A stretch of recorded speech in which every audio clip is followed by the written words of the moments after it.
So the first track on the EP is called Hollowed Kings. This was actually the first track that we actually had kind of done and ready for the EP. Similarly to the first track that we had done for Solace, it kind of started off as one song that I had done myself. That just fell through, and then I was like, well, I've got this pretty decent song. Good to go. Let's give it to Annaca and see if she can work some magic. And then I think I read the lyrics for it and sent it over to you. And and then I heard it. You sent the track over, and you're like, change anything if you want. I was like, yeah, just change anything you feel like. And you were like, nope. No, this is fine. I'll just sing this. This is great. Yeah. As soon as we kind of had that kind of finalized, I think it kind of set the tone for the whole EP itself. Yeah, it sort of started the story. It was like the beginning of the story. Like the lyrics, The Darkest Night Still Turns Today, I feel like sums up a lot of the EP in itself. That kind of, even though bad things happen and, you know, it may seem hopeless and like you're lost, there is still hope at the end of the tunnel, And it's kind of like, okay, we're going to express the darkness throughout the EP, and then hopefully there'll be some light at the end.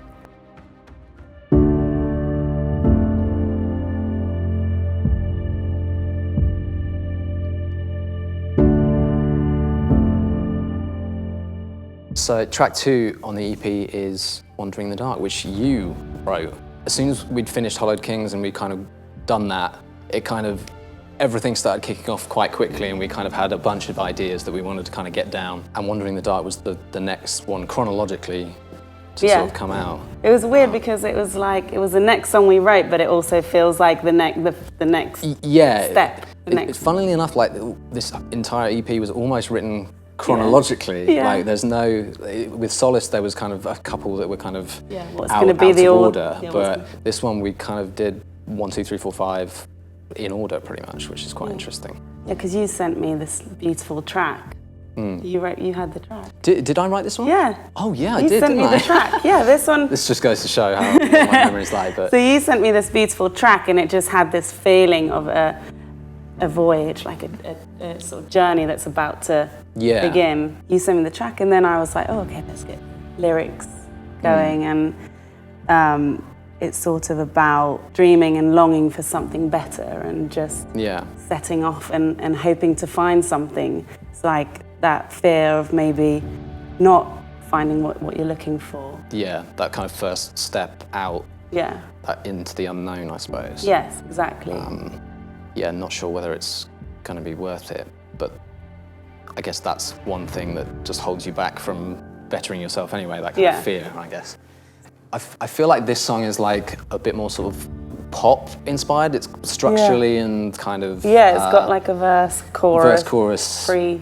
Which we have kind of done before, but not really. Not to this set sign kind of structure, I don't think. Which I found quite interesting. I kind of find this whole EP a little bit more sort of pop inspired. Yeah, maybe that's coming from me. Sorry. No, it's all good. It's nice to kind of vary it up, I think. But I think Wandering in the Dark is a good example of that, for sure. There was no intention with the lyrics for it to be more pop. I think I did still try and incorporate the kind of cinematic words, certain words. It's like creating an image, like the mist beyond the trees, and singular image of somebody saying, here I am. It's like, that's quite cinematic. It's kind of like the first EP where I am the only one. This one has got that kind of moment of just saying, here I am, hoping I'm gonna go forward and achieve and head towards something better.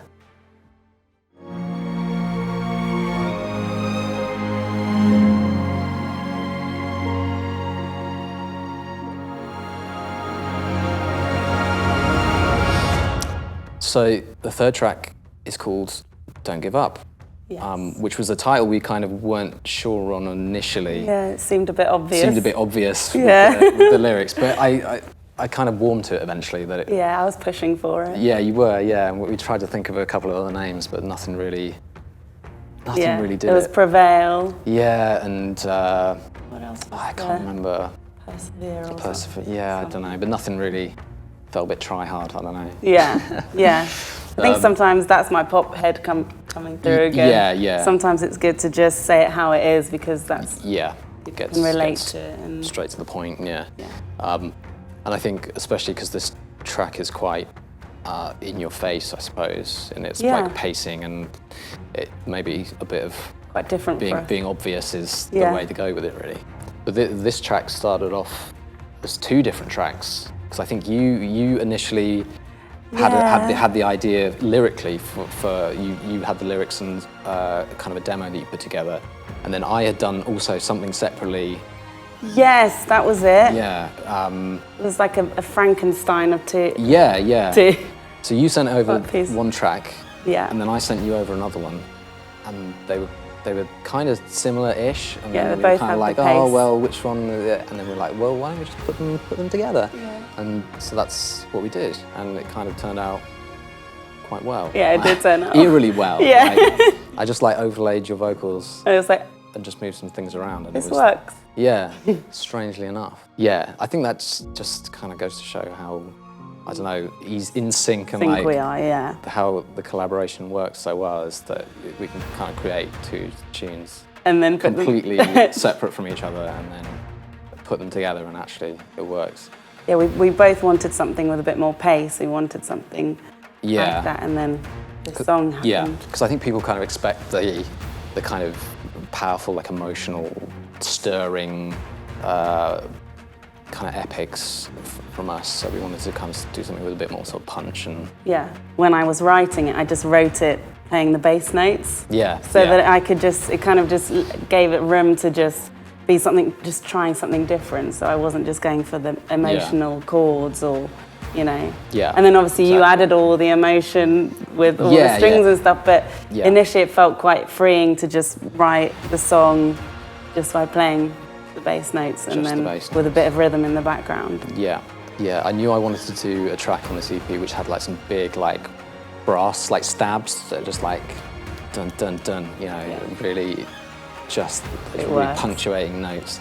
And yeah, so happy we managed to get something that worked. But yeah, I don't feel like we need to talk about the lyrics because they're quite self-explanatory. Yeah.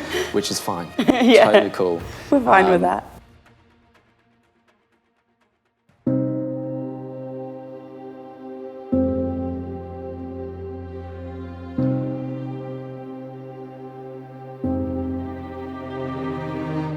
Track 4 is Awful Beast. This was yours to begin with. This is one that you sent me over a demo for, which then evolved after that. We were talking about this earlier, but so what is the Awful Beast that we're talking about in this song? Awful Beast is, it can be a metaphor for many different things. Yeah. But when I wrote it, it was kind of about it was a very politically charged time in the world, pandemic and all sorts of things going on. And, yeah, definitely. And so for me, the Awful Beast was just like the bad in the world at the time for me. But it can have so many different meanings. It can be an awful person in a relationship at the time for somebody, or you know, it can kind of be many different things, take shape in different ways. So yeah, I really like the lyric in this. It's simmering inside my love. Let it be. Like I really like that kind of. That is a kind of almost like a mantra, almost of like. Yeah, there can be so much kind of negativity brewing within you. Yeah, and it's just that feeling of it all, a gentle rage. Yeah. That's just like stirring up inside of you, and it's just that that feeling of wanting to let it all out. And, yeah. I think that was a big part of what this song was about, is just that kind of the anger that's brewing inside. Yeah. And and just wanting to set it free.